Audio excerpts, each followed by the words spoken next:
Барша қазақстандықтарды 12 айдың сұлтаны қасиетті Құран түскен құрметті, кім оны ұстайды, кім онымен айналысады, барлық құрметке айналған мерекелі рахым айы, мейірім айы,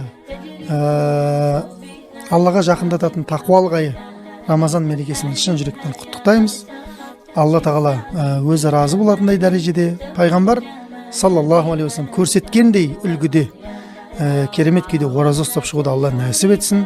Алла тағала Рамазан айында тараух намаздарында бекем болып тұруға біздерге күш қуат берсін, сіздерге күш қуат берсін. Намаз бастай алмай жүрген адамдардың осы Рамазан айында намазға келіп, харамнан тыйыла алмай жүрген бауырларымыздың, әпке қарындастарымыздың харамнан тыйылып, өмірлерінің жақсы жаққа қарай өзгеруіне осы ай үлкен септігін тигізіп, оразадан оразаға аман есен жетуді Алла нәсіп етсін.